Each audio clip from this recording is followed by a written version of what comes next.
तो साहित्य की श्रृंखला में नवीन पाठ्यक्रम के अनुसार आपके पाठ्यक्रम में अभिज्ञान शाकुंतलम, जो महाकवि कालिदास की प्रसिद्ध नाट्य रचना है अभिज्ञान शाकुंतलम, काव्येषु नाटकम रम्यम तत्र रम्या शकुंतला तत्रापि चतुर्थांको तत्र श्लोक चतुष्टयम।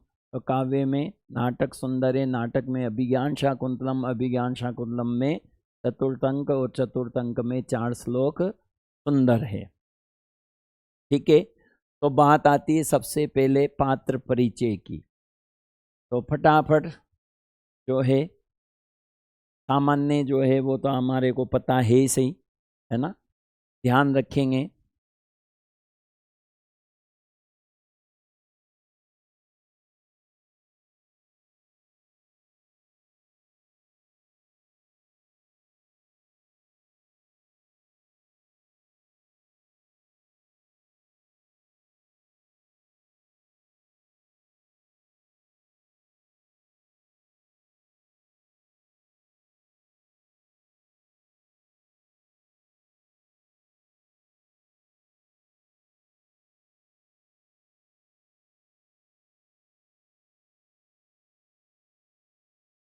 एक मिनट,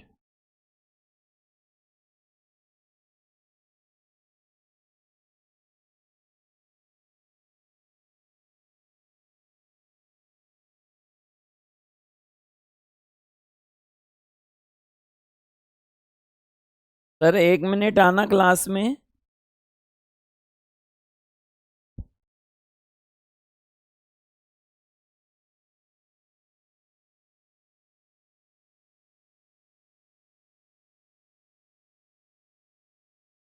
तो पहला ही प्रश्न पात्र परिचय से आ जाओ। इसमें जैसे लिखने का वो नहीं आ रहा ऑप्शन,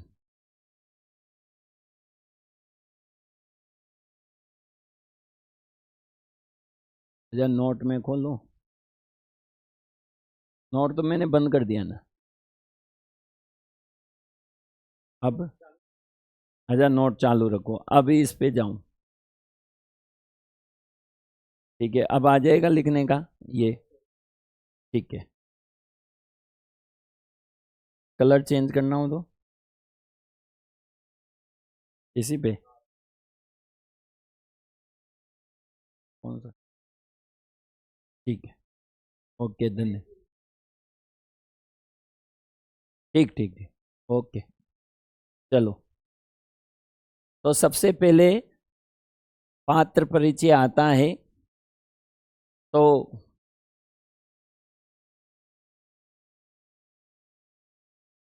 पुरुष पात्र के विषय में बताया गया है ना। तो हमें जो पहला प्रश्न जो बनता है, अभिज्ञान शाकुंतलम का नायक कौन है, ये कोई प्रश्न कभी सपने में भी नहीं आएगा आपके कि भाई ये प्रश्न आपके परीक्षा में पूछा जाए, है ना। अभिज्ञान शाकुंतलम कौन सी कैटेगरी का, दुष्यंत कौन सी कैटेगरी का नायक है, ये आ सकता है धीरोदात्त नायक है ना। पहला प्रश्न बनता है ये विदूषक। जितने भी नाटक है उनका विदूषक हमें याद होना चाहिए। तो पहला ही प्रश्न है कि अभिज्ञान शाकुंतलम का जो विदूषक है उसका क्या नाम है, माधव्य नाम है ना।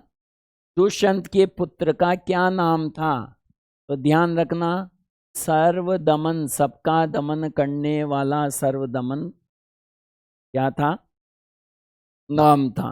बचपन का नाम सर्वदमन था। ठीक है, सोमराज दुष्यंत का पुरोहित है। सूत आरती को कहते हैं। वातावरण राजा का कंचुकी था। कंचुकी किसे कहते हैं, अंतपुर का सेवक होता है ना। रेवतक राजा का द्वार रक्षक था, द्वार की रक्षा करने वाला। वेतालिक स्तुति पाठ करने वाले चारण भाट को कहते हैं। ठीक है, राजा का साला जो था उसको शाल। सूचक जानुक नाम के नगर के 2 सिपाही थे। करबक क्या करता है, राजा राजमाता का संदेश राजा के पास पहुंचाने वाले सेवक हैं। और महत्वपूर्ण प्रश्न यहाँ पे आ जाता है आपका मातली।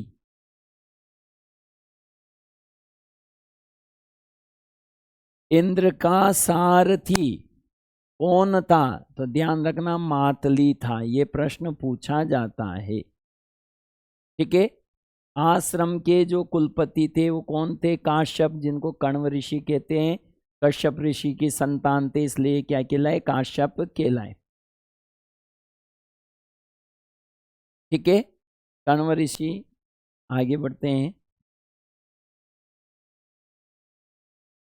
तो ये आप पढ़ी लोगे। शारंगरव शारदत्त कण्व ऋषि के शिष्य थे।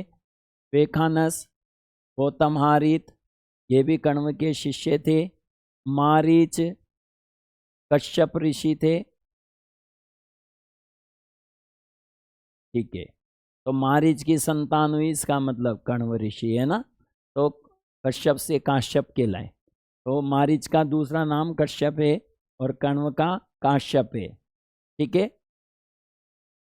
गालो कौन थे? मारीच ऋषि के शिष्य थे। सूत्रधार, जो सूत्रों को धारण करने वाला, जैसे डायरेक्टर कहते हैं। और दीवर, मछुआरा होता ही है। ठीक है।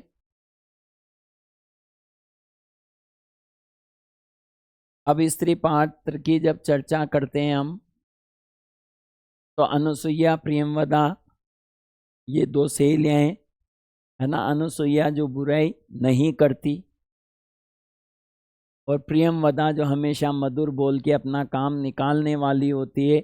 इसलिए प्रियमवदा वो सहेली है जिसने दुर्वासा ऋषि से निवेदन करके अपनी सहेली के शापांत का रास्ता निकाला था। गौतमी कण्व ऋषि के आश्रम की वृद्धा तापसी है। एक ये थोड़ा सा सानुमति याद रखना, मेनका की, है ना, सखी है, अप्सरा, जिसका नाम है सानुमति। चतुरिका राजा की सेविका है। मधुकरिका परव्रतिका राजा के उद्यान की मल्लिकाएं हैं। वेत्रवती द्वार पालिका है, राजा की सेविका है। और दुष्यंत की पत्नी, जो प्रश्न पूछा जा चुका है कि दुष्यंत की पत्नी कौन थी, तो थोड़ा सा राजा के विरह के रूप में वहाँ पर हंसपदिका नाम की जो नायिका है, पत्नी है, जिसके पास आजकल राजा दुष्यंत नहीं जाता, उसका वहाँ पे वर्णन है। तो दुष्यंत की उस पत्नी का नाम क्या था? हंसपदिका था। ठीक है। इस तरह से अन्य पात्र भी हैं। जयंत इंद्र का पुत्र है ना। मघवा यानी इंद्र देवताओं का राजा है। कौशिक कौन है? ऋषि विश्वामित्र का दूसरा नाम क्या है? कौशिक है। दुर्वासा, तो ये भी ध्यान रखना चाहिए हमें कि शाप देने वाले ऋषि कौन से थे? दुर्वासा ऋषि थे, जिन्होंने शाप दिया था, है ना। और शकुंतला के माता पिता, तो माता कौन थी? मेनका माता थी, और विश्वामित्र पिता थे, जन्म देने वाले। पालक पिता कौन थे? कण्व ऋषि थे, काश्यप थे। ठीक है। तो ये हो गया आपका पात्र परिचय। ठीक। अब अभिज्ञान शाकुंतलम के विषय में हम बोलेंगे तो 1 घंटा कम पड़ जाएगा। और हमारा जो लक्ष्य है, वो लक्ष्य है अभिज्ञान शाकुंतलम को अच्छे से पढ़ना।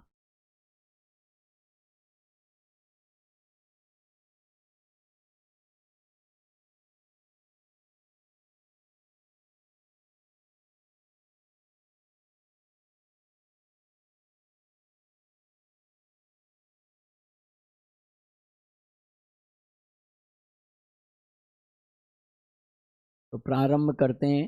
थोड़ा छोटा कर देता हूँ ताकि दिखने में आसान रहेगा। प्रथम अंक प्रारंभ हो रहा है। जैसा कि संस्कृत साहित्य की परंपरा रही है कि कोई भी कार्य प्रारंभ किया जाता है तो सबसे पहले क्या किया जाता है? मंगलाचरण किया जाता है। संस्कृत साहित्य की उसी परंपरा का निर्वाह करते हुए महाकवि कालिदास मंगलाचरण के रूप में सृगधरा छंदोबद्ध अष्टमूर्तिधारी भगवान शिव की सृगधरा छंद में स्तुति करते हुए इस प्रकार कहते हैं, क्या कहते हैं? या सृष्टि सृष्टुराद्या वहति विधिहुतं या हविर्या च होत्री ये द्वे कालं विद्यत श्रुति विषय गुणा या स्थिता व्याप्य विश्वम या माउ सर्वबीज प्रकृतिरिति या प्राणिन प्राणवंत प्रत्यक्षाभिप्रपन्नस्तनुभिरवतु अस्ताभिरष्टाभिरीश। तो सात सात सात पर यति है, ये देखो ये सात सात पे ये रेड निशान लगा हुआ है, यहाँ पर यति है। यति का मतलब होता है रुकना, थोड़ा सा विराम, सांस लेने की जगह है। ठीक है। म्रभर नर्यानाम त्रेण त्रिमुनि यतियुता सृगधरा कीर्तितेयम। अब यहाँ पर अष्टमूर्तिधारी भगवान शिव की स्तुति की गई है। तो 8 मूर्तियां याद रखना बहुत ही सरल है। पृथ्वी, जल, तेज, वायु, आकाश। ठीक है। पृथ्वी, जल, तेज, वायु, आकाश क्या हो गए? पंच महाभूत हो गए। सूर्य, चंद्र और यजमान। सूर्य, चंद्र, यजमान,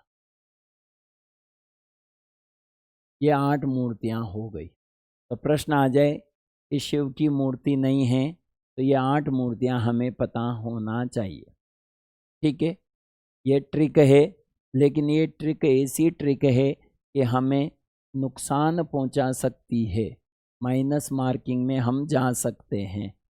ठीक है। क्यों जा सकते हैं? जैसे हम श्लोक को पढ़ेंगे तो आपके समझ में आ जाएगा। ठीक है। तो प्रारंभ करते हैं श्लोक को।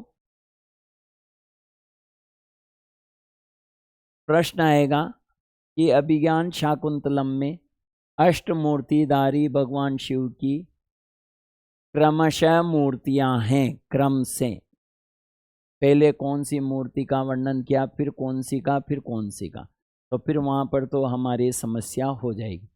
तो देखो या जो सृष्टि, मैं आपको पहले कह चुका हूँ कि समय का हमारे पास बहुत अभाव है, और ऐसा श्लोक है कि 1 घंटे में एक श्लोक ही हम पढ़ सकते हैं, इतना डीपली है। लेकिन हम हमारे काम की चीज़ पढ़ लें। तो या जो सृष्टि रचना है, सृज धातु से 3 प्रत्यय किया, सृष्टि शब्द बना। सृष्टि रचना है। सृष्टुः, सृष्टि के रचयिता। सृष्टा शब्द है, सृज धातु से त्रिच प्रत्यय किया तो सृष्टा बना। तो सृष्टुः षष्ठी विभक्ति एक वचन, सृष्टु की रचयिता ब्रह्मा की आद्या प्रथम सृष्टि रचना है। तो सबसे पहले ब्रह्मा जी ने किसको बनाया? जल को बनाया। तो ऐसी जलमय मूर्ति, तो पहली मूर्ति होगी जल, पृथ्वी नहीं होगी। ठीक है, नंबर से चलना है। तो जो सृष्टि के रचयिता ब्रह्मा की आद्या सर्वप्रथम सृष्टि रचना है, ऐसी जलमयी मूर्ति। ठीक है। दूसरा, वहती ले जाती है। विधि हुतम, विधि विधान पूर्वक आहुत की गई,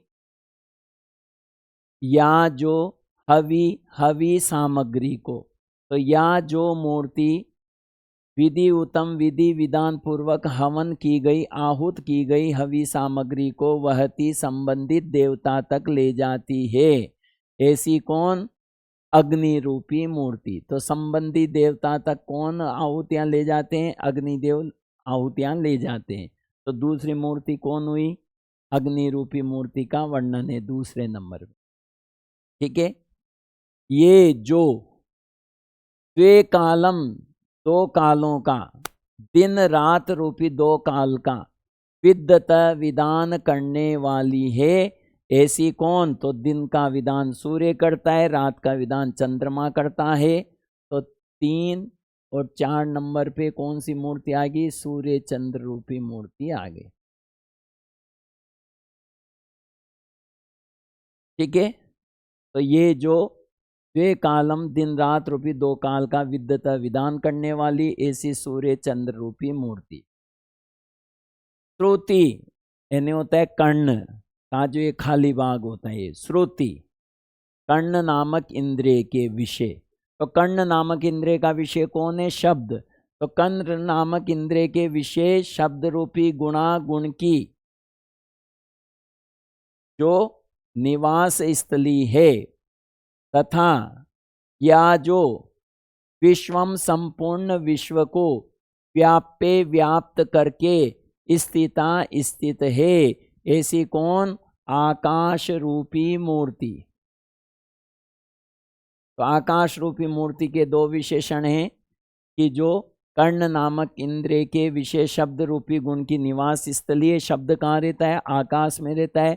और संपूर्ण विश्व को व्याप्त करके कौन स्थित है? आकाश स्थित है, ऐसी आकाश रूपी मूर्ति। याम जिसको आहु कहा गया है, सर्व बीज सभी प्रकार के बीजों की प्रकृति उद्भव स्थली इति ऐसा कहा गया है। तो सभी प्रकार के बीजों को उत्पन्न करने वाली कौन है? पृथ्वी है। तो ऐसी पृथ्वी रूपी मूर्ति।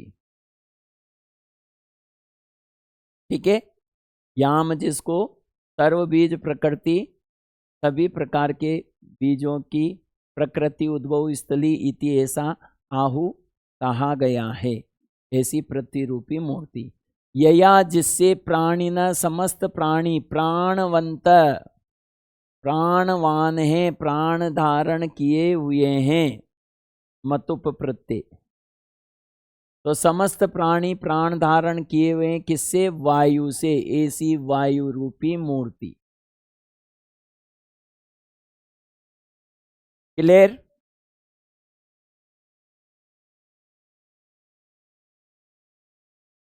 ओ ये छूट गया, यहाँ पे ये लाइन छूट गई, देखो गड़बड़ हो गई। वापस चलते हैं। जो सृष्टि की के रचयिता ब्रह्मा की पहली रचना है जल रूपी मूर्ति, संबंधित देवता तक हवन सामग्री को ले जाती है अग्नि रूपी मूर्ति, है ना।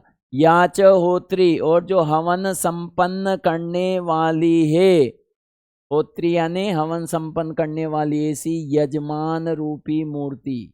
तो यहाँ आएगा यजमान। ठीक है, 3 नंबर पे कौन आएगा? यजमान। और 4 पे आएगा सूर्य, 5 पे चंद्रमा, 6 पे आकाश, 7 पे पृथ्वी और 8 पे वायु।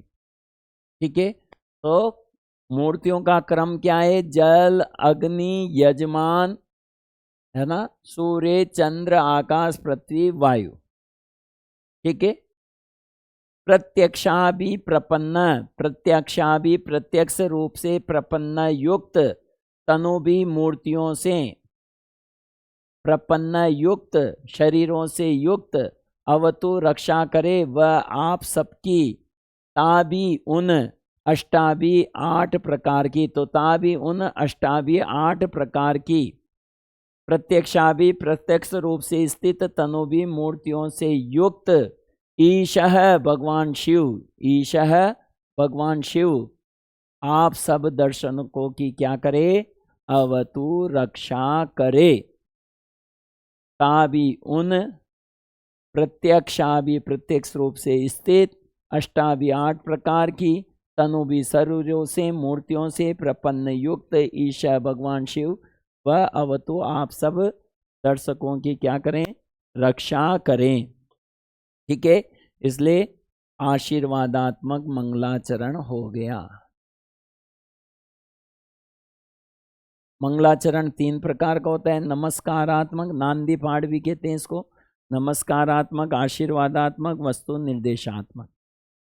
अब यहाँ पे या जो सृष्टि के रचयिता ब्रह्मा की आद्या सृष्टि सर्वप्रथम रचनाएं कौन? शकुंतला, है ना, जो विधि उत्तम दुष्यंत द्वारा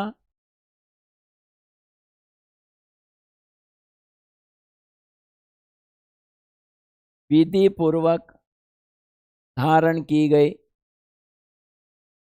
वीर्य को धारण करती है, ऐसी शकुंतला।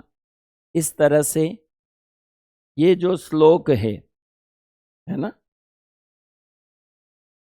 तो जो शकुंतला विधि मतलब सूरत विधि से हुत दुष्यंत द्वारा निषिक्त की गई हवि यानी वीर्य को धारण करती है, ऐसी शकुंतला। और जो होत्री हवन संपन्न करने वाले कौन है? कण्व ऋषि के लिए बताया गया है। और दिन रात रूपी जो दो काल है, इससे अनुसुईया और प्रियमवदा को का उल्लेख यहाँ पर किया गया है ना। और श्रुति विषय गुना जो शकुंतला के आकाश में गायब होने का जो कथा वस्तु है, उसकी सूचना यहाँ पर दी गई है। इस प्रकार कथा वस्तु से संबंधित अर्थ होने के कारण ये वस्तु निर्देशात्मक मंगलाचरण भी है।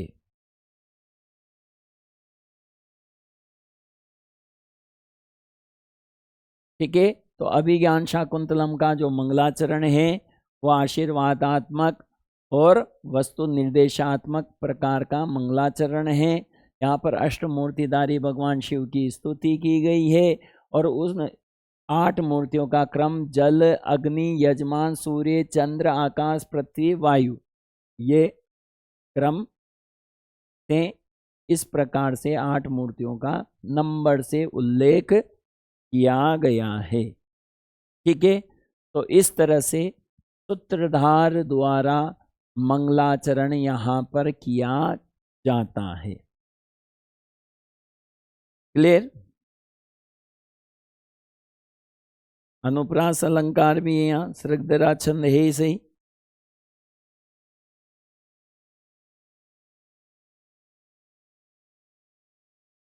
और आपको बता ही दिया है ना, प्रपन्न में प्रधन पदधन कत प्रत्यय, यहाँ पे ये कत प्रत्यय का उदाहरण है ना। प्राणवंत मतु प्रत्यय का उदाहरण है। सृष्टि 3 प्रत्यय का उदाहरण है। सृष्टु त्रिच प्रत्यय का उदाहरण है। इस तरह से थोड़ा थोड़ा व्याकरण के विषय में भी हमें ज्ञान होना चाहिए। क्लियर? तो इसके साथ ये जो मंगलाचरण है आपका यहाँ पर समाप्त हो जाता है। आशा करता हूँ आपको अच्छे से समझ में आ ही गया होगा, इसलिए मैंने थोड़ा थोड़ा यहाँ पर लिख भी दिया समझने के हिसाब से, ताकि आपको सरल रहे। और ये देखो, ये पूरा अर्थ भी इसमें लिखा हुआ है, कोई दिक्कत आपको नहीं आनी चाहिए। ठीक है, अब पूरी बुक को बोर्ड पे लाना थोड़ा मुश्किल है। इसकी जो कैपेसिटी है वो क्या है, कम है, इसलिए ज़्यादा बड़ी पीडीएफ यहाँ पर चलाना मुश्किल है, असंभव है। तो पहला श्लोक समझ में आ गया? वैसे मैंने YouTube पे भी वीडियो डाल रखा है, वहाँ पर भी आप इसका अवलोकन कर सकते हैं अच्छे से। बताएं, कमेंट करें समझ में आ गया पहला श्लोक, आगे बढ़ें। अब जो श्लोक है वो ज़्यादा महत्वपूर्ण नहीं है, जो श्लोक जैसा होगा उसको उतना ही वेटेज हम देंगे। ये श्लोक महत्वपूर्ण है ना, जो 2 नंबर का श्लोक है। तो जब नांदी पाठ समाप्त होता है उसके बाद जो सूत्रधार है वो नटी से कहता है कि हे नटी, मैं तुम्हारे को भूतार्थम सत्य कहता हूँ, है ना, सत्य रूप में कहता हूँ कि अपरितोषाद विदुषाम न साधु मन्ये प्रयोग विज्ञानम। अपरितोषाद विद्वानों के संतुष्ट होने तक में प्रयोग विज्ञानम नाट्य कला के विशिष्ट ज्ञान को साधु अच्छा न मन्ने नहीं मानता हूँ, तो विदुषाम विद्वानों के अपरितोषात संतुष्ट हो जाने तक, प्रसन्न हो जाने तक मैं प्रयोग विज्ञानम नाट्याभिनय के विशिष्ट ज्ञान को अच्छा नहीं मानता हूँ। तो जो कथा वस्तु से संबंधित जो बात कही जाती है वह विशिष्ट कथन होता है, ध्यान रखना।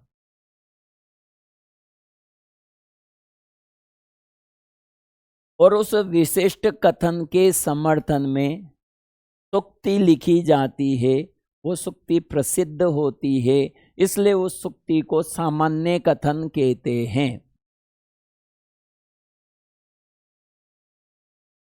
तो रंगमंच पर अभिज्ञान शाकुंतलम का मंचन किया जाने वाला है। तो वैसे तो सूत्रधार के कोई समस्या नहीं है, लेकिन फिर भी वो कहता है कि जब तक सामने स्थित विद्वान दर्शक संतुष्ट नहीं हो जाते तब तक मैं अपनी कला को अच्छा नहीं मानता हूँ। यदि ये सामने वाले हमारा नाटक देखकर प्रसन्न हो जाए तो इसका मतलब हमारी कला अच्छी है, हमने अच्छी प्रकार से नाट्य का अभिनय किया। और यदि ये संतुष्ट नहीं होते हैं तो हम नाट्य कला के विशिष्ट ज्ञान को जानते हुए भी उसका कोई मतलब नहीं रह जाता। तो इस बात को विशिष्ट कथन का सामान्य कथन के रूप में समर्थन किया गया है कि बलवदपि सुदृढ़ भी शिक्षितानाम विद्वानों का आत्मनि स्वयं के विषय में चेतमन अप्रत्ययम न प्रत्ययम, प्रत्ययम विश्वसनीय होता है और अप्रत्ययम अविश्वसनीय होता है, अविश्वसनीय होता है, विश्वास करने योग्य नहीं होता है। ठीक है, तो क्या कहता है सूत्रधार अपनी बात को स्पष्ट करने के लिए कि शिक्षिता नाम नाट्य कला में निपुण जनों का, शिक्षित लोगों का जो चेतन मन है वह बलवत अपि सुदृढ़ होते हुए भी, यानी नाट्य कला के विशिष्ट ज्ञान को जानते हुए भी आत्मनि स्वयं के विषय में अप्रत्ययम अविश्वसनीय होता है, उनको अपने आप पर विश्वास नहीं होता। तो नीचे की लाइन यहाँ पर क्या है, सूक्ति है, इसलिए ये श्लोक अपने आप में मुख्य हो जाता है। और जहाँ भी इस तरह से सूक्ति का प्रयोग हो, सामान्य का विशिष्ट से, विशिष्ट का सामान्य से कथन हो, तो वहाँ पर कौन सा अलंकार होता है बताएंगे, बताओ चलो।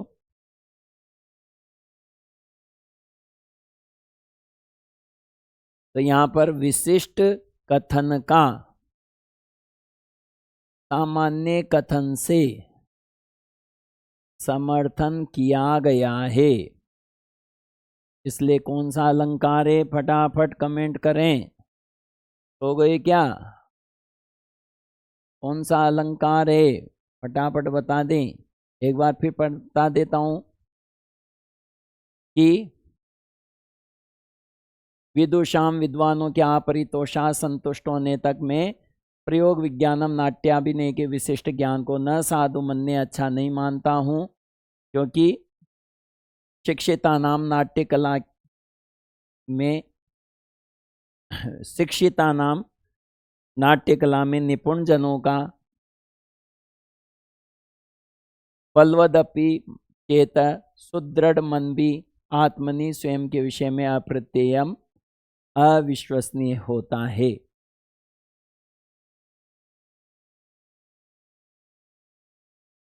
अर्थांतर न्यास अलंकार बहुत ही सुंदर, जहाँ भी सूक्ति आ जाए तो हमें क्या बताना है, अर्थांतर न्यास अलंकार बताना है। और ये अर्थांतर न्यास अलंकार का प्रसिद्ध उदाहरण है और आर्या छंद का प्रसिद्ध उदाहरण है। कौन सा छंद है यहाँ पर, आर्या छंद है। और ध्यान रखना अभिज्ञान शाकुंतलम जो है वो छंद और अलंकार के लिए विशेष रूप से जानी जाती है। इसलिए अभिज्ञान शाकुंतलम में प्रयुक्त हुए श्लोक के छंद और अलंकार महत्वपूर्ण जो श्लोक है, उन सभी श्लोकों के छंद और अलंकार हमें पता होना चाहिए। ठीक है, तो यशा प्रथमे पादे द्वादश मात्रा, तृतीय अपि चतुर्थ के पंचदश, अष्टादश द्वितीय चतुर्थ के पंचदश सार्या, तो आर्या छंद यहाँ पर प्रयोग किया गया है। ठीक है, तो ये दूसरा श्लोक, पहला श्लोक, दूसरा श्लोक आपको अच्छे से ध्यान रखना है। ठीक है, एक ये भी है, कौन किससे कह रहा है, तो सूत्रधार यहाँ पर नटी से कह रहा है, लेकिन कौन किससे कह रहा है वो बहुत ही महत्वपूर्ण बात जहाँ पर होती है वहाँ पे ऐसा होता है। अब जैसे सामान्य कोई श्लोक आ जाए तो वहाँ पे ध्यान रखना है हमारे को, वहाँ पे किस टाइप के प्रश्न आते हैं। जैसे ये श्लोक आ जाए और आ जाए क्या भाई यहाँ पर कौन किसका वर्णन है, तो ग्रीष्म ऋतु का वर्णन है। ठीक है, तो सूत्रधार कह रहा है कि भाई गर्मी का समय है, इस समय किसका समय है, गर्मी का समय। थोड़ा सा मैं आपके अवरोध बाधक बन रहा हूँ श्लोक में। ठीक है, तो सूत्रधार नटी से कह रहा है कि भाई आप ग्रीष्म ऋतु के विषय में कुछ गीत, कुछ गायन कीजिए, क्योंकि ये जो समय है, इस समय क्या है, सुबग सलील अवगाहा, सुबग सलील अवगाहा, जल में अवगाहन करना, कूद कूद के नहाना, अत्यधिक स्नान करना सुबग अच्छा लगता है, पहली बात। ठीक है, पाटल गुलाबों के, गुलाब पुष्पों की संसर्गी संसर्ग से सुरभि सुगंधित हो जाती है वनवाता, वन की वायु, और वन की उपवन की जो वायु है वो गुलाबों के संपर्क से कैसी हो जाती है, सुगंधित हो जाती है। ठीक है, प्रच्छाए घनी छाया में सुलभ हो जाती है, आसानी से आ जाती निद्रा, नींद, तीसरी बात। और गर्मी में यदि घनी छायादार वृक्ष मिल जाए, ठंडा पानी मिल जाए, तो हम वहाँ पर बैठते हैं और पता ही नहीं कब आँख लग जाती है और नींद आ जाती है। तो घनी छाया में नींद आसानी से आ जाती है। और दिन भर गर्मी है, गर्मी है, गर्मी है, और शाम को जा कर के हमें थोड़ी सी गर्मी से राहत महसूस होती है। इसलिए दिवसा परिणाम, दिन का परिणाम यानी सायंकाल का जो समय है वो रमणीय हो जाता है। इसलिए ऐसी ग्रीष्म ऋतु के विषय में तुम जनता को, सामने स्थित दर्शकों को कुछ सुनाओ।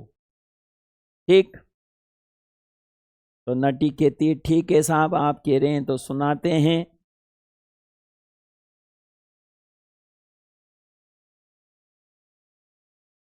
देखिए नटी ग्रीष्म ऋतु का वर्णन कैसे कर रही, यहाँ भी ग्रीष्म ऋतु का वर्णन कर रही है गाने के रूप में। नटी कौन कर रही है, नटी कर रही है ना।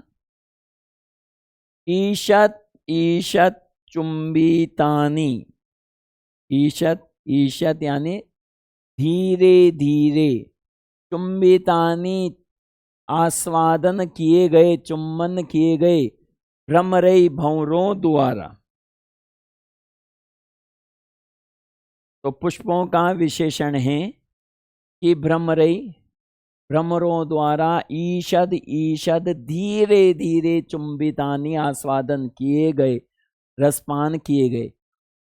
सुकुमार केसर शिकानी, सुकुमार केसर शिकानी अत्यंत कोमल किंजलकों के अग्रभाग वाले। तो जो शिरीष के पुष्प हैं उसके दो विशेषण दिए हैं। तो शिरीष के पुष्प जो होते हैं इतने कोमल होते हैं कि उनके जो अग्रिम भाग जो होते हैं वो बड़े कोमल होते हैं। इसलिए दूसरा विशेषण दिया सुकुमार केसर शिकानी। ठीक है, अत्यंत कोमल किंजलकों के अग्रभाग वाले ऐसे शिरीष के कुसुमानी पुष्पों को कौन प्रमदा, प्रमदा स्त्रियां, जो प्रेम के कारण मदमस्त स्त्रियां हैं, कामुक स्त्रियां हैं, युवा स्त्रियां हैं, वह दयमाना, दया के साथ धीरे से औतम संयंती कर्णाभूषण बना रही है। औतम संयंती कर्णाभूषण बना रही है, कानों का आभूषण बना रही है। ठीक है, तो इस तरह से मधुर स्वर में ग्रीष्म ऋतु का गान करती है। कौन करती है? नटी करती है। ठीक है, तो जब इस तरह की बात आती है तो सूत्रधार कह रहा है कि भाई बहुत अच्छा, बहुत ही सुंदर गाया तुमने, तो बताओ आज क्या करना है। तो नटी कहती है भाई आपने पहले कह चुके हो आप कि अभिज्ञान शाकुंतलम का हमें अभिनय करना है। ठीक है, तो सूत्रधार कह रहा है कि आपके मधुर गीत में मैं तो सब कुछ भूल ही गया। आपके मधुर गीत के राग से मैं उसी प्रकार बलपूर्वक आकर्षित कर लिया गया हूँ। मेरा मन उसी प्रकार बलपूर्वक हरण कर लिया गया है जिस प्रकार हिरण द्वारा राजा दुष्यंत दूर तक ले जाया गया है। ठीक है, तो इस तरह से इस श्लोक से कथा वस्तु को जोड़ा जाता है। इस श्लोक से कथा वस्तु यहाँ से प्रारंभ हो रही, क्यों समझा? यहाँ से अभिज्ञान शाकुंतलम की कथा वस्तु से जोड़ा जा रहा है। इसके माध्यम से, सूत्रधार के माध्यम से। सूत्रधार क्या कहता है ध्यान से देखेंगे, और ये कथा वस्तु का प्रारंभ है, इसलिए थोड़ा सा इसको हमें ध्यान रखना है कि तऊ तुम्हारे अस्मि क्रिया है, तो कर्ता कौन हो गया? मैं। सूत्रधार कह रहा है कि अहम में अस्मि हूँ। गीत रागेण, गीत के राग से, हारिणा मनोहर, गीत रागेण, गीत के राग से, ईव उसी प्रकार, प्रसवम बलपूर्वक, रत हरण कर लिया गया हूँ। ईव जिस प्रकार, एश राजा दुष्यंत, राजा ईव, तो ईव जिस प्रकार उस प्रकार, जिस प्रकार एश राजा दुष्यंत, यह राजा दुष्यंत सारंगेण हिरण के द्वारा, कैसे हिरण के द्वारा, अति रहसा अत्यधिक तीव्र गति वाले। अब यहाँ पर एक जो शब्द है उसके दो अर्थ हो जाएंगे, और वो शब्द है हारिणा, है ना? हारिणा दूर तक हरण करने वाले, ले जाने वाले। ठीक है, तो यहाँ पर कहा जा रहा है कि तव तुम्हारे हारिणा मनोहर, गीत रागेण, गीत के राग से, मैं ईव उसी प्रकार, बलात् बलपूर्वक, हरतस्मि प्रसवम बलपूर्वक, हरतस्मि हरण कर लिया गया हूँ। ईव जिस प्रकार, अति रहसा दूर तक ले जाए जाने वाले, अति रहसा अत्यंत तीव्र गति वाले, हारिणा दूर तक ले जाने वाले। ठीक है, तो दो विशेषणीकरण के, अति रहसा अत्यधिक तीव्र गति वाले, तथा हारिणा दूर तक ले जाने वाले, ऐसे सारंगेण हिरण के द्वारा, एष राजा दुष्यंत, यह राजा दुष्यंत, प्रसवम बलपूर्वक, हरतस्मि हरत हरण कर लिया गया है, ले जाया गया है। तो जिस प्रकार अत्यधिक तीव्र गति वाले, है ना, जिस प्रकार अत्यधिक तीव्र गति वाले तथा दूर तक हरण कर ले जाने वाले हिरण के द्वारा राजा दुष्यंत दूर तक ले जाया गया है, उसी प्रकार मैं भी तुम्हारे मनोहर गीत के द्वारा हरण कर लिया गया हूँ। ठीक है। तो हारिना जो शब्द है, एक ही शब्द के दो अर्थ हैं। तो जब एक ही शब्द के दो अर्थ होते हैं तो वहाँ पर कौन सा अलंकार होता है? श्लेष अलंकार होता है। ठीक है। तो यहाँ क्या हो गया? श्लेष अलंकार हो गया।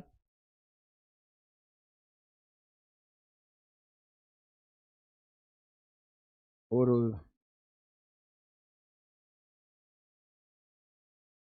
वैसे तो उपमा ही होना चाहिए यहाँ पर।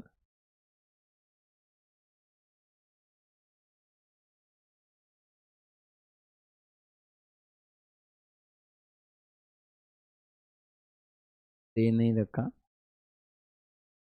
देख लूंगा, वैसे तो उपमा ही होना चाहिए। ठीक है। तो अनुष्टुप छंदोबद्ध है ये श्लोक। ठीक। तो थोड़ा सा इसको हमें ध्यान रखना पड़ेगा। इसके माध्यम से कथा वस्तु की शुरुआत होती है। यहाँ से कथा वस्तु प्रारंभ हो गई। अब आगे आगे क्या हुआ वो हम आगे पढ़ते चले जाएंगे। कहाँ पर क्या, कैसे, क्या, ये हमने कोई चर्चा नहीं करी है। यो समझो ये नाटक है, ये एक मूवी है, ये पिक्चर है। जैसे जैसे पढ़ते जाएंगे वैसे वैसे हमें समझ में आता जाएगा। एक मंगलाचरण के लिए भी एक चीज थी, शायद आपके उसमें नहीं है, मैं बता दूं।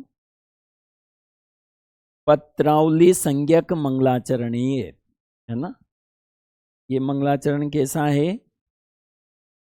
पत्रावली संज्ञक मंगलाचरण माना है इसको, क्योंकि इसमें जहाँ पे जो कथा वस्तु है उसके विषय में बताया जाता है, तो उसको पत्रावली संज्ञक कहते हैं। ठीक। अब जब ऐसी बात आ गई तो रंगमंच पर दृश्य आता है ना। राजा पीछे पीछे और हिरण भागते हुए आगे आगे। ऐसी कंडीशन जैसे कोई हमारे पीछे चाकू लेके पड़ जाए तो हम क्या करेंगे? तीव्र गति से भागेंगे। किसके कारण? डर के कारण। तो इसी प्रकार भयानक रस का वर्णन करते हुए यहाँ पर राजा जो है वह सारथी से कह रहा है, इस हिरण के द्वारा हम बहुत दूर तक भगाकर लाए गए हैं, है ना। फिर भी ये हम लोगों से दूरी है, हमारे हाथ में नहीं आ रहा है। ठीक है। तो हिरण की, दौड़ते हुए हिरण की स्वाभाविक दशा का वर्णन किया गया है। इसलिए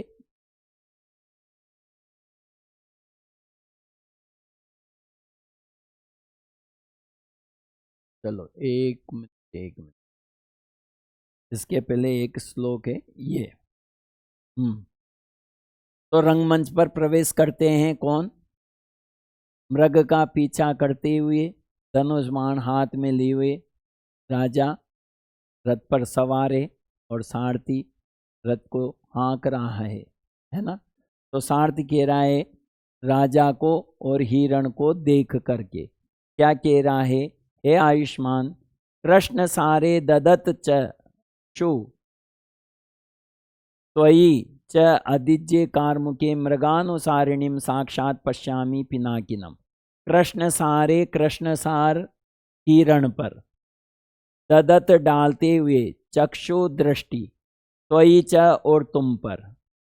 कौन?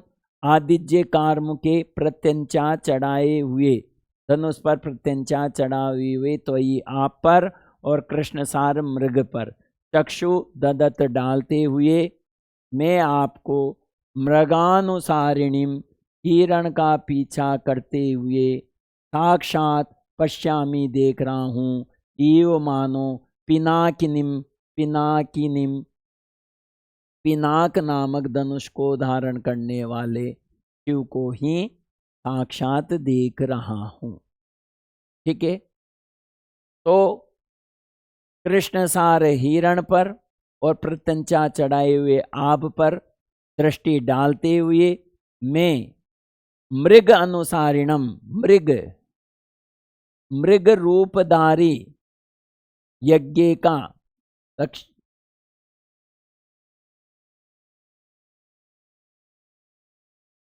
मृग रूपधारी यज्ञ का अनुसारिणम अनुसरण करते हुए, पीछा करते हुए पिनाक धनुषधारी शिव को ही साक्षात पश्यामी देख रहा हूं। इव मानो, तो यहाँ पर कौन सा अलंकार है? उत्प्रेक्षा अलंकार है, ध्यान रखेंगे। किसका उदाहरण है? उत्प्रेक्षा अलंकार का उदाहरण है। ठीक है, क्लियर? तो कृष्ण सार हिरण पर और प्रत्यंचा चढ़ाए हुए आप पर दृष्टि डालते हुए मैं मृग अनुसारिणम मृग रूपधारी यज्ञ का पीछा करते हुए ईव मानो साक्षात पिनाकिनम पिनाक नामक धनुष को धारण करने वाले शिव को ही पश्चामी देख रहा हूं। तो यहाँ पर बहुत ही महत्वपूर्ण प्रश्न है कि शिव का जो धनुष है उस धनुष का नाम क्या है? पिनाक। इस तरह के प्रश्नों का संग्रह हमें करना होगा। तो जैसे जैसे श्लोक आते जाएंगे वैसे वैसे यहाँ पर राजा दुष्यंत की तुलना किससे की गई है? पिनाकिनम यानी शिव से की गई है। तो वैसे वैसे हम आपको बताते चले जाएंगे।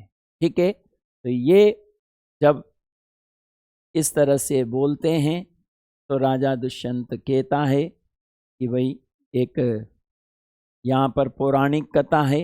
वो पौराणिक कथा इस प्रकार है कि एक बार दक्ष प्रजापति अश्वमेध यज्ञ करते हैं और कंवर साहब को यानी शिव जी को नहीं बुलाते हैं। पार्वती को पता चलता है, पार्वती वहाँ जाती है तो पार्वती को शिव के विषय में बुरा भला कहते हैं तो पार्वती को गुस्सा आता है और वो सती हो जाती है। इसलिए सती माता कौन है? पार्वती है। जब वो सती हो जाती है तो तुरंत शिव को पता चलता है। शिव वहाँ पर आते हैं और शिव को डर के जो दक्ष प्रजापति है ना, वो सोचते हैं कि अब कैसे बचें। तो वो हिरण का सबसे तेज कौन दौड़ता है? हिरण। तो हिरण का रूप धारण करके भागते हैं, है ना।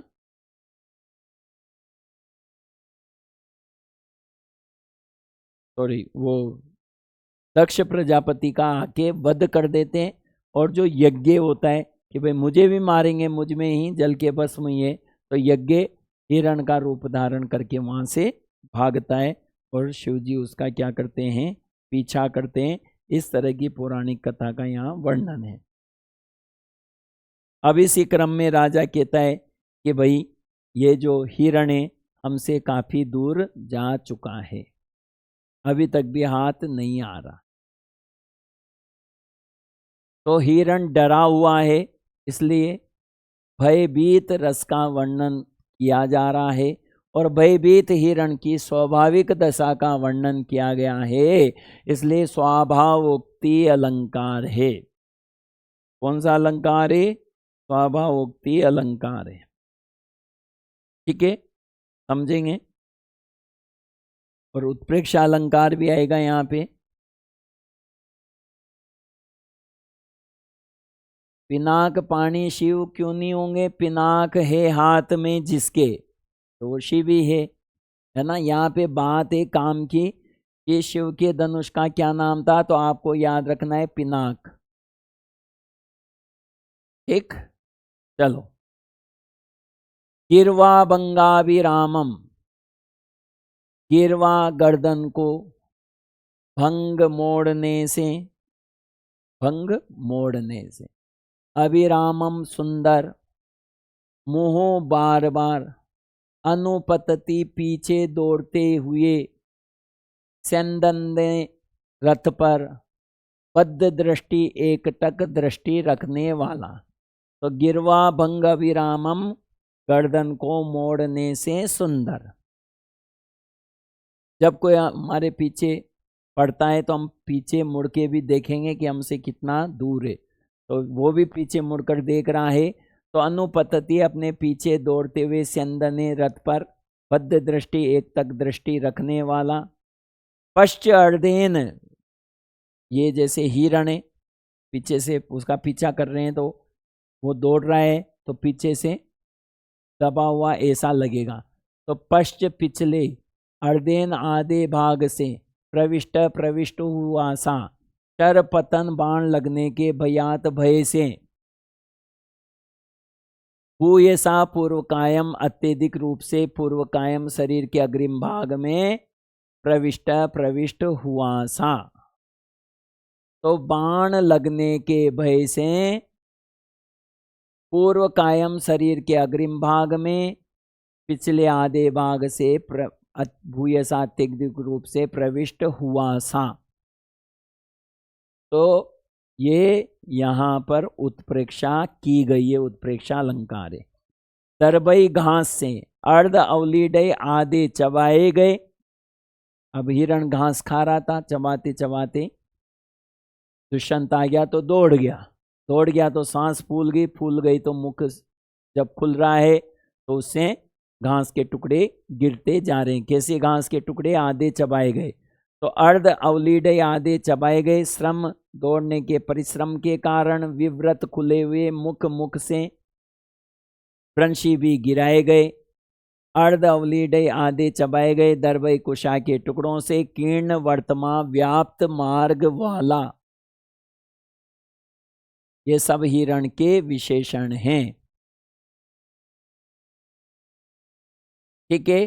तो श्रम, विव्रत, दौड़ने के परिश्रम के कारण, विव्रत खुले हुए मुख से वृंशी भी गिराए गए। अर्ध अवलीडय आधे चबाए गए दरबई घास के टुकड़ों से, कीर्ण वर्तमा व्याप्त मार्ग वाला। पश्ये देखो, उदग्र प्लुत्वात, ऊंची ऊंची चौकड़ियां बढ़ने के कारण। ऐसा ये हिरण, इसको देखो जो ऊंची ऊंची चौकड़ियां बढ़ने के कारण यहाँ पे कूदा, यहाँ से यहाँ, यहाँ से कूदा, जंप मारा यहाँ इस तरह से। तो जमीन पर कम और आसमान में ज्यादा दौड़ रहा है। तो पश्चे देखो, उदग्र प्लुत्वात, ऊंची ऊंची चौकड़ियां बढ़ने के कारण, वियति आकाश में, बहुतरम बहुत अधिक, और उर्व्याम पृथ्वी पर, स्तोकम बहुत कम, प्रयाति दौड़ रहा है। ऐसे इस हिरण को देखो। तो हिरण की स्वाभाविक दशा का वर्णन किया गया है, इसलिए स्वाभावोक्ति अलंकार है। क्लियर?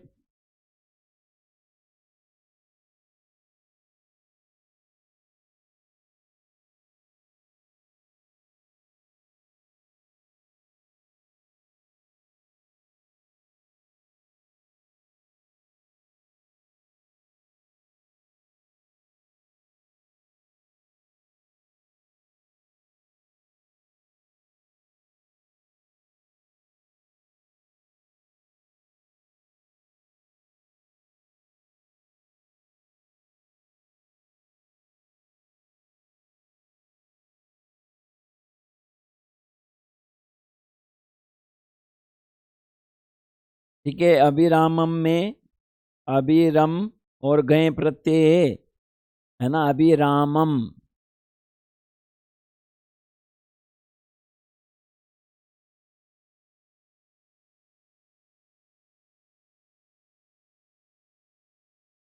ठीक है।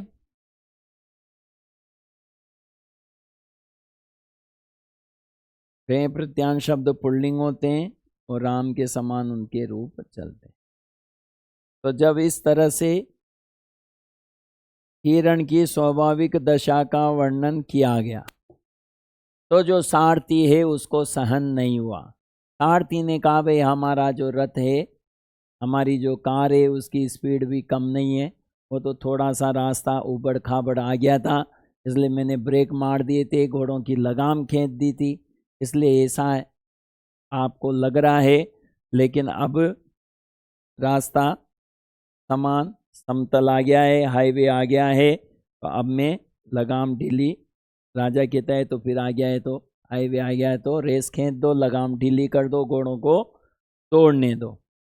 तो सारथी कहता है जैसी आपकी आज्ञा, और रथ का जो वेग है उसका वर्णन करते हुए कह रहा है कि आप देखिए, है ना, रथ की गति का अभिनय करते हुए कि बहुत तेज गाड़ी चल रही हो, रथ चल रहा हो।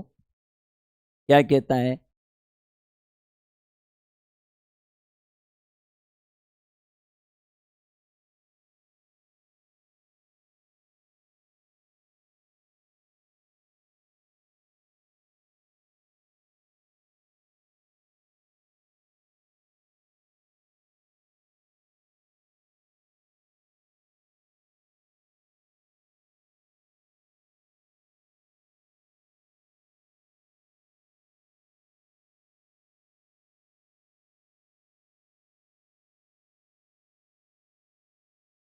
रथ के वेग का एक्टिंग करता हुआ, हे आयुष्मान देखो, मुक्तेषु रश्मिषु निरायत पूर्वकाया निष्कंप चामर्शिका निवृतो ऊर्ध्वकर्णा आत्मोद्दतैरपि रजोभि अलंघनीया धावन्ति अमी मृगजवा अक्षमया इव रथ्या। उत्प्रेक्षा अलंकार के रूप में कह रहा है कि मुक्तेषु रश्मिषु, रश्मिषु रश्मियों के यानी लगाम के, मुक्तेषु ढीला कर दिए जाने पर, निरायत अत्यधिक फैल गया है, पूर्व काया जिनके शरीर का अग्रिम भाग, दौड़ रहे हैं ना तो लगाम खींच दी, अब लगाम ढीली छोड़ने से क्या हो गया, अग्रिम भाग आगे की तरह दौड़ रहे हैं बहुत तीव्र गति से।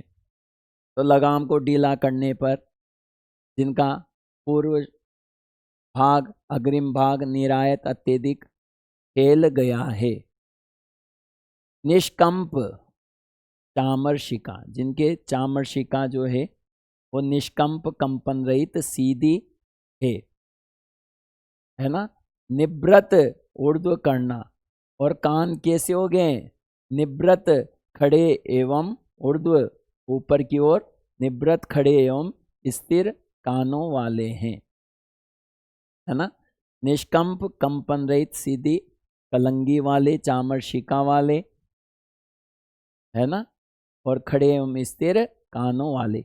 आत्म, घोड़ों की स्पीड इतनी है कि आत्म स्वयं के द्वारा उद्दतई उड़ाई गई रजो भी धूलि से अपि भी अलंघनीया स्पर्श न होने वाले।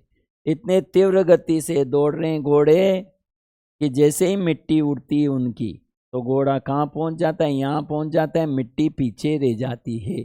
तो स्वयं के द्वारा उड़ाई गई रजो भी धूलि से अलंघनीय स्पर्श न होने वाले ऐसे कौन, अमी ये रथ के घोड़े, अमी ये रथ्या रथ के घोड़े, ईव मानो मृग जवा रथ की गति को अक्षमया सहन न करने के कारण धावंती तीव्र गति से दौड़ रहे हैं। तो तीव्र गति से क्यों दौड़ रहे हैं, हिरण की गति को सहन नहीं करने के कारण। ठीक है, तो उत्प्रेक्षा अलंकार है यहाँ पर, कौन सा अलंकार है, उत्प्रेक्षा अलंकार है मुख्य रूप से।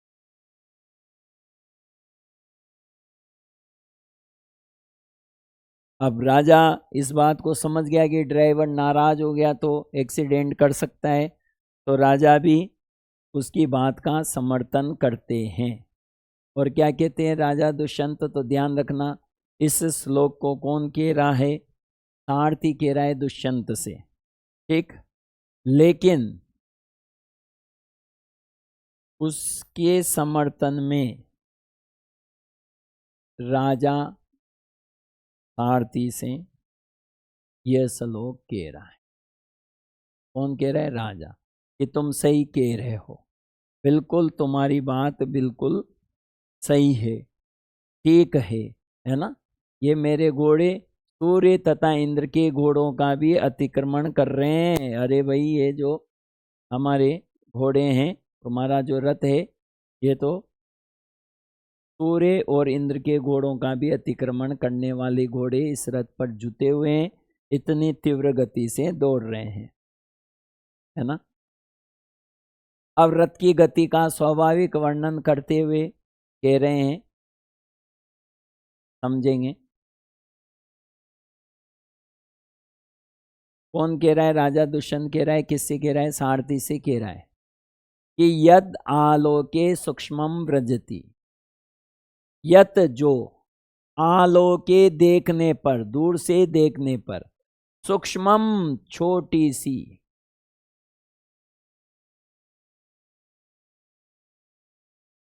तो जो दूर से देखने पर छोटी सी दिखाई देती है, तत् वही वस्तु सहसा अचानक विपुलताम विशालता को व्रजति प्राप्त हो जाती है।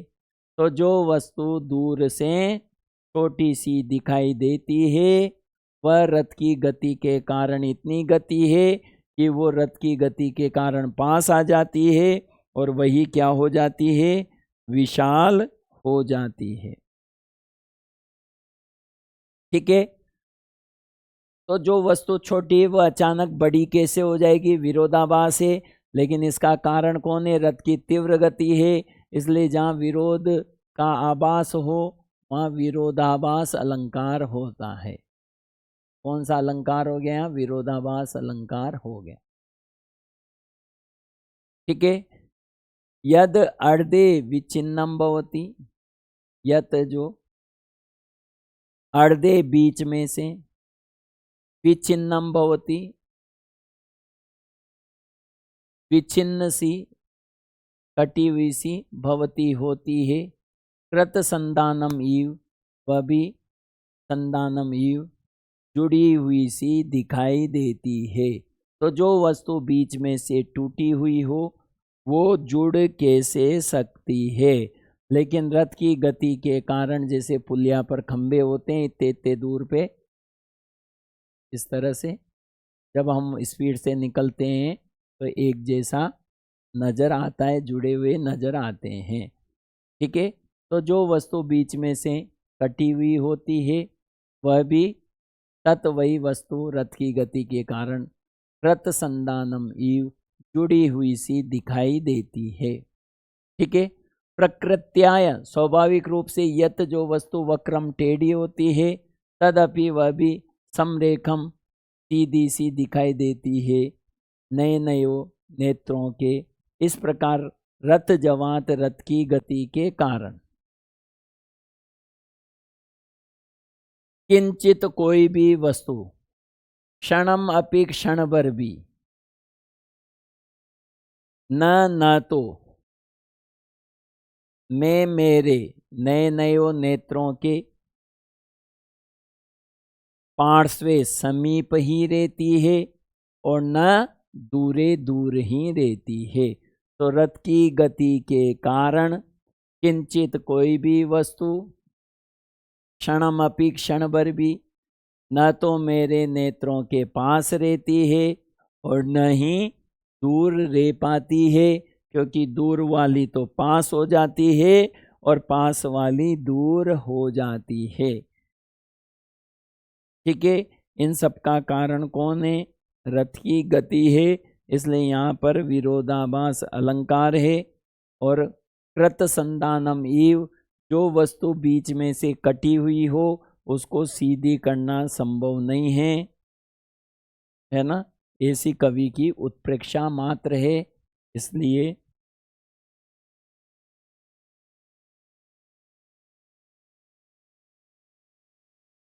यहाँ पर उत्प्रेक्षा अलंकार है। कृत संदानम, मानो जुड़ी हुई सी दिखाई देती है। क्लियर? जो दूर है वो तो पास में आई जाएगी रथ की गति के कारण, तो वहां विरोधाभास हो जाएगी। ठीक।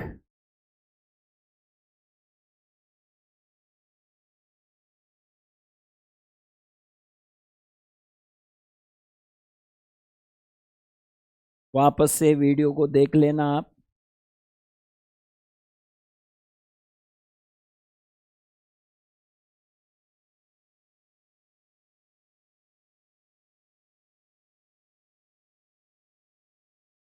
तो जब ऐसी स्थिति आती है तो नेपथ्य से आवाज आती है, राजन यह आश्रम का वृक्ष है, इसे नहीं मारना चाहिए, है ना। तो सारथी जो है वो कहता है, आयुष्मान ये बीच में पादक तपस्वी उपस्थित हो गए हैं।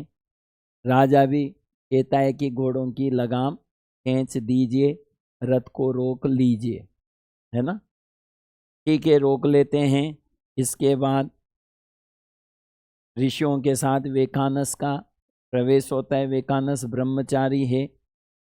वो हाथ जोड़कर, राजन ये आश्रम का मृग है, इसे नहीं मारना चाहिए, न हंतव्यो न हंतव्यो, इसे न हंतव्यो न हंतव्यो, नहीं मारना चाहिए, नहीं मारना चाहिए,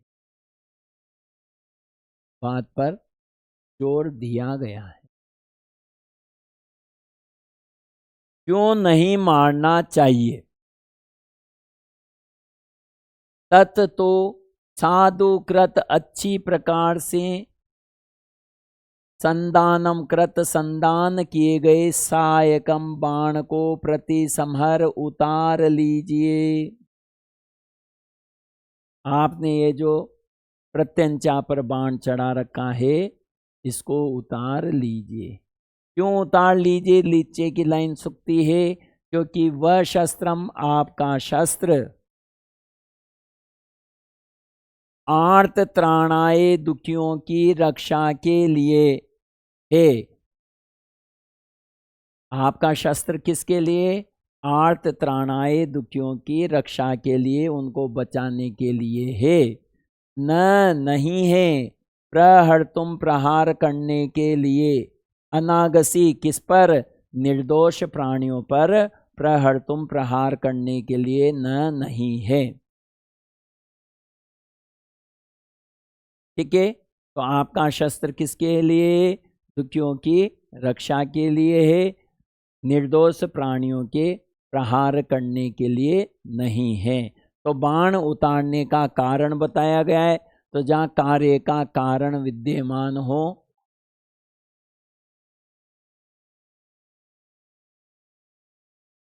वहाँ क्या होता है?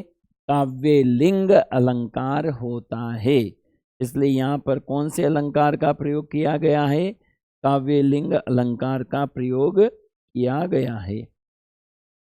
ठीक है, नीचे की लाइन सुक्ति रूप में भी मानी जाती है, इसलिए अर्थांतर न्यास अलंकार भी हो जाएगा। लेकिन मुख्य रूप से कौन सा होगा? काव्यलिंग अलंकार होगा। ठीक है, बताओ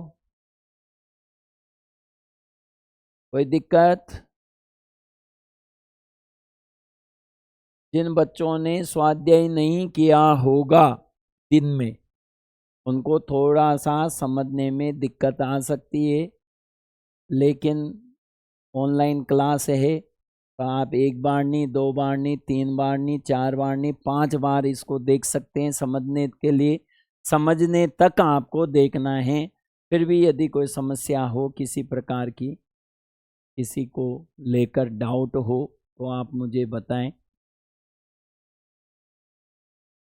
एक बार बता दें, समझ आ रहा है? हाँ, लालचंद जी को कोई दिक्कत नहीं है, और बच्चे भी बताएं समझ आ रहा है, कोई समस्या नहीं है? नहीं सर, मतलब समझ नहीं आ रहा है या कोई समस्या नहीं है? ओके। तो रेणु, अंतिमा, लालचंद जी, ज्योति, प्रिया, 5 ही बच्चे ऑनलाइन हैं। कोई बच्चे, बिल्कुल सही है, कोई बच्चे कोर्स लेना चाहें तो अभी भी ले सकते हैं, ये अंतिम प्रवेश ले सकते हैं वो बच्चे। कोई भी बच्चे हो तो उनको कांटेक्ट नंबर दीजिए, न्यूनतम शुल्क में प्रयास करेंगे, उनको सुविधा उपलब्ध करवाएंगे और किसी प्रकार की कोई समस्या नहीं होगी। और नए बच्चे जुड़ते हैं तो आपको भी उससे सुविधा होगी। अभी 15 बच्चे हैं, 15 बच्चों में प्रतिस्पर्धा, स्वच्छ प्रतिस्पर्धा चलेगी।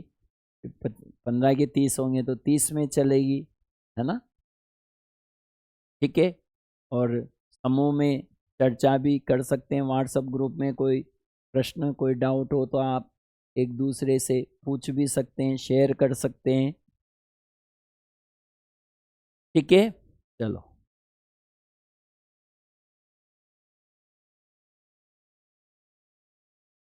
आगे बढ़ते हैं।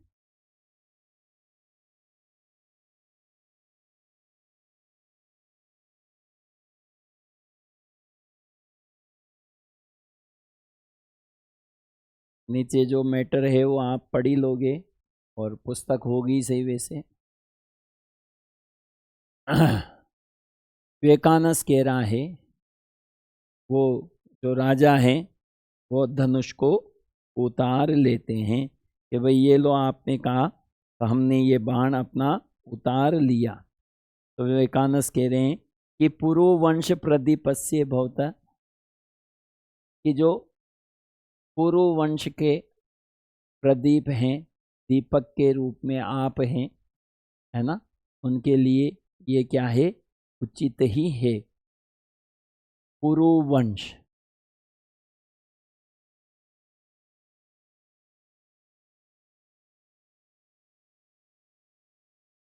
यहाँ से प्रश्न बनता है कि जो राजा दुष्यंत है उनका वंश कौन सा था? तो आपको याद रखना है, पुरु वंश था। ठीक है। जन्म यस्य पुरोर वंशे, यस्य जिसका जन्म पुरोह पुरु के वंशे वंश में हुआ है, जिनका जन्म राजा पुरु के पुरु वंश में हुआ है, युक्त रूपम,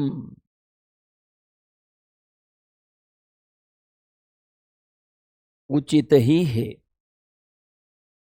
इदम यह, तो तुम्हारे लिए, आपके लिए, पुत्रम पुत्र को, एवं गुणोपेतम, इसी प्रकार के गुणों से युक्त, आपके समान ही गुणों से युक्त, चक्रवर्तीनम चक्रवर्ती, पुत्रम पुत्र को आप नु ही प्राप्त करें।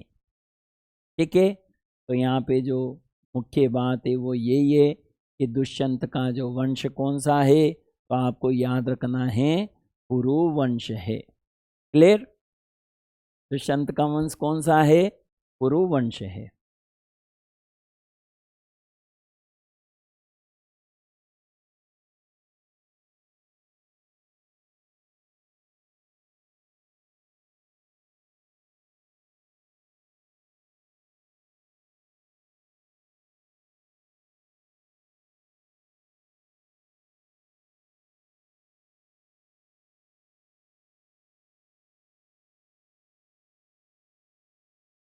अब पीछे और भी विवेकानंद कहते हैं, यही है ना,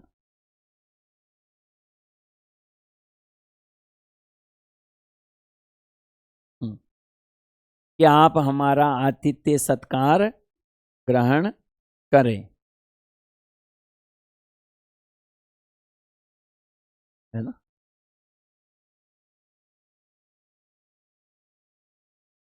ये खलु कण्वस्य कुलपते कुलपतेर अनु मालिनी तीरम आश्रम,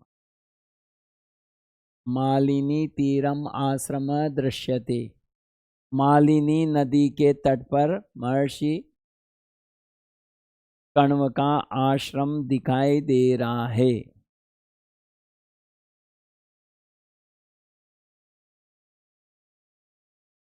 ठीक है। तो कण्व ऋषि का आश्रम कौन सी नदी के तट पर था? तो ये ध्यान रखना, बहुत ही महत्वपूर्ण प्रश्न है। मालिनी नदी। कण्व ऋषि का आश्रम कौन सी नदी के तट पर था? तो मालिनी नदी याद रखना है आपको। ठीक है, यहां से प्रश्न आएगा। ये देखो अंडरलाइन भी हो रहा है, मालिनी नदी के किनारे। ठीक है,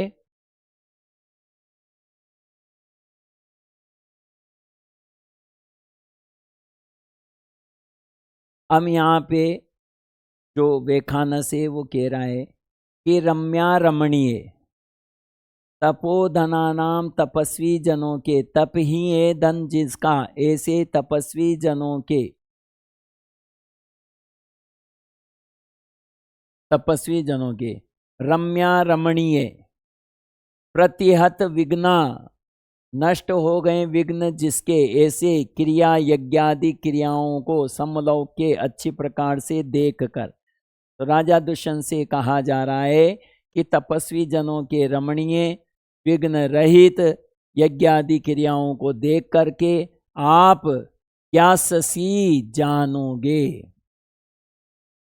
क्या ससी जानोगे कि कियत कितनी भुज भुजा में मेरी रक्षती रक्षा करती है, कि मेरी भुजा इस आश्रम की, इनकी तपस्वी जनों की कितनी रक्षा करती है। कौन सी भुजा? मोरवी किणांक, मोरवी प्रत्यंचा के किणांक चिन्ह से युक्त। तो धनुष की प्रत्यंचा धनुष धारण किए रखते हैं, इसलिए जो भुजा है वो किससे?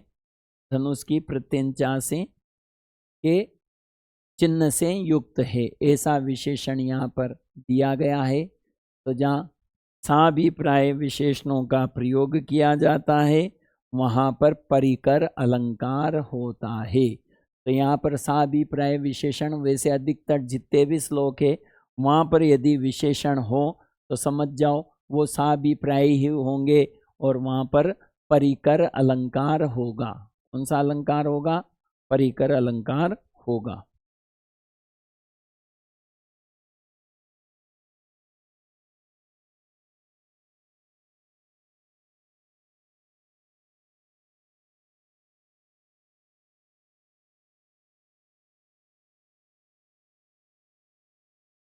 ठीक है, तो यहाँ पर कौन सा अलंकार है? परिकर अलंकार है। ये 12 श्लोक हो गए। अब वो उनके आतिथ्य को क्या कर लेते हैं? सत्कार कर लेते हैं। तो राजा सारथी से कह रहा है कि यहाँ पर जो दृश्य दिखाई दे रहा है उससे ही पता चल रहा है कि ये निश्चित रूप से क्या है? तपोवन है। राजा कह रहे सारथी से, है ना, कि बिना बताए ज्ञात होता है कि ये तपोवन की सीमा है। ठीक है, क्योंकि यहाँ पर क्या हो रहा है? निवारा निवार नामक दान्य के कण, समय देख लें 6:52 हो गई। तो समय का अभाव है हमारे पास, क्योंकि जो सर हैं उनकी क्लास है, 7 बजे से उनकी क्लास होती है, इसलिए अब हम इसको आगे नहीं बढ़ा सकते। और यदि ज़्यादा अच्छे प्रयास करेंगे कल कि हम इस प्रथम अंक को यहाँ पर समाप्त कर दें, इसलिए आप पूरे प्रथम अंक का स्वाध्याय के माध्यम से आपको अध्ययन करना है और 12 नंबर तक श्लोक को अच्छे से पढ़ लेना है। किसी प्रकार की कोई समस्या हो तो आप मुझे बताएं। ठीक है, धन्यवाद। जयतु संस्कृतम जयतु भारतम, पुनः मिलामः। कोई भी समस्या हो तो ग्रुप में शेयर जरूर करें। समझ में तो आ गया? कोई दिक्कत हो तो बताना।